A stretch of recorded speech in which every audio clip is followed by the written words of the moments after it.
ఓం శ్రీ గణేశాయ నమః. ఓం శ్రీ విష్ణురూపాయ నమఃశివాయ. నమస్కారం అండి.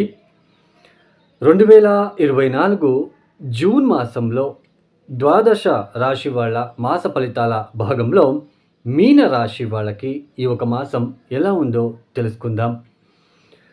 దానికన్నా ముందు ఎవరైతే ఈ వీడియోని చూస్తున్నారో లైక్ చేయండి, షేర్ చేయండి, సబ్స్క్రైబ్ చేసుకోండి.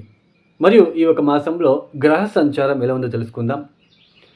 ముఖ్యంగా రాహు మీనరాశిలో సంచారం, కేతు కన్యా రాశిలో సంచారం, శని కుంభరాశిలో సంచారం, గురువు గారు వృషభంలో సంచారం, కుజుడు ఈ మాసమంతా కూడా స్వక్షేత్రమైన మేషరాశిలో సంచారం, సూర్యుడు జూన్ 15వ తేదీ వరకు వృషభంలో, తదుపరి మిథున రాశిలో సంచారం, శుక్ర బుధులు ఇద్దరు కూడా మిథున కర్కాటకంలో సంచారాన్ని చేయబోతున్నారు.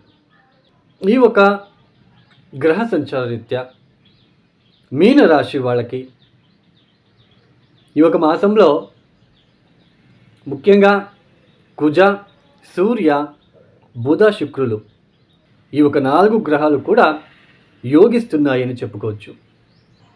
అయితే ఇక్కడ ముఖ్యంగా ఈ యొక్క గత మాసంలో మే మాసంలో ఏదైతే జన్మరాశిలోనే రాహు కుజుల వలన మానసికంగా భయము, ఆందోళన లాంటివి, కోపం లాంటివి, కుటుంబంలో కొన్ని ఇబ్బందులు లాంటివి, తర్వాత భార్యాభర్తల మధ్య చిన్నపాటి విభేదాలు లాంటివి, ఒక భయము, తెలియని ఒక భయము, నిద్ర పట్టకపోవడం లాంటివి ఏదైతే మీరు ఇవన్నీ ఫేస్ చేసి ఉన్నారో ఈ యొక్క జూన్ మాసం నుంచి కుజుడు ద్వితీయానికి వెళ్ళిపోతాడు.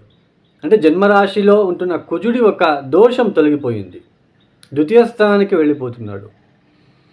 ద్వితీయాధిపతి ద్వితీయ స్థానంలో ఈ యొక్క మీనరాశి లేదా మీన లగ్నం వాళ్ళకి కుజుడు యోగకారకుడు అవుతాడండి.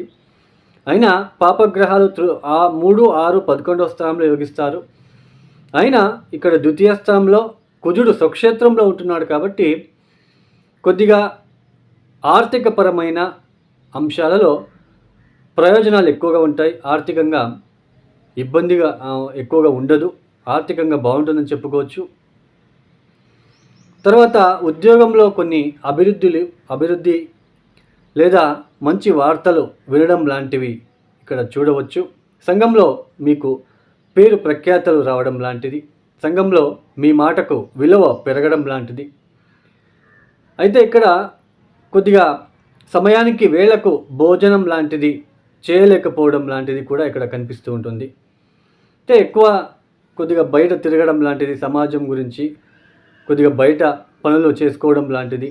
సో వీటి ద్వారా కొద్దిగా భోజనం ఆలస్యంగా చేసుకోవడం ద్వారా కొద్దిగా ఆరోగ్యపరమైన ఇబ్బందులు కూడా రావచ్చు.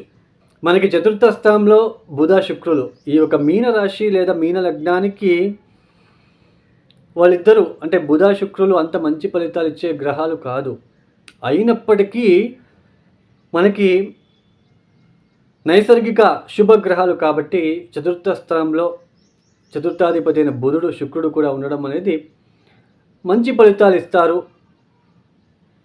వాహనం విషయంలో కావచ్చు, ఇంటికి సంబంధించిన విషయంలో కావచ్చు, కొంచెం అభివృద్ధిగా ఉంటుంది అని చెప్పుకోవచ్చు. తర్వాత ఇక్కడ ముఖ్యంగా ఉద్యోగం విషయంలో అభివృద్ధి ఉంటుంది, ఆర్థికపరమైన విషయాల్లో అభివృద్ధి ఉంటుంది, కుటుంబపరమైన కొన్ని ఒత్తిడులు తగ్గే అవకాశాలు ఇక్కడ కనిపిస్తూ ఉంటుంది. అయితే జన్మరాశిలో ఉంటున్న రాహువు, సప్తమ స్థానంలో ఉంటున్న కేతు వలన సేమ్ ఇబ్బందులే ఉంటాయండి. బట్ ఏదైతే చిన్న చిన్న మార్పులు కుటుంబపరంగా, తర్వాత ఉద్యోగపరంగా, ఆర్థిక పరంగా కొన్ని ప్రయోజనాలు అయితే ఈ ఒక మాసంలో చూడవచ్చు. గత మాసంలో ఏదైతే మీరు భయాలు, ఆందోళన లాంటివి, కుటుంబపరమైన ఒత్తిడి లాంటివి ఏదైతే ఫేస్ చేసి ఉంటారో అవన్నీ కొంచెం తగ్గుముఖమయ్యే సూచనలు ఉంటాయి. తర్వాత మీనరాశి మీ యొక్క జన్మజాతకంలో చూసుకోండి, అష్టకవర్గ బిందువులలో ఆ ఒక గ్రహం ఇప్పుడు ఫర్ ఎగ్జాంపుల్ మేషరాశిలో కుజుడు సంచారం చేస్తున్నాడు. మేషరాశిలో కుజుడు ఎన్ని బిందువులు ఇచ్చాడో చూసుకోండి. 3 కన్నా ఎక్కువ బిందువులు ఇచ్చి ఉంటే అది మంచి ఫలితాలు ఇస్తుంది. 3 కన్నా తక్కువ బిందువులు ఇచ్చి ఉంటే అది కాస్త ఇబ్బంది పెట్టే రకంగా ఉంటుంది. అంటే గోచారంలో ఇప్పుడు మేషరాశిలో కుజుడు వచ్చాడు. తర్వాత వృషభంలో ఇప్పుడు గురువుగారు సంచారం చేస్తున్నారు. వృషభంలో గురువుగారు ఎన్ని పాయింట్లు ఇచ్చారు, మీరు పుట్టినప్పుడు జన్మజాతకంలో ఆ ఒక పర్టికులర్ హౌస్కి, ఆ ఒక పర్టికులర్ ఇంటికి ఎన్ని బిందులు ఇచ్చారో చూసుకోండి. బిందులు 3 కన్నా ఎక్కువగా ఉన్నట్లు కనుకైతే ఇబ్బందులు ఉండవు. ఆ ఒక గ్రహం పెద్దగా ఇబ్బంది పెట్టదు.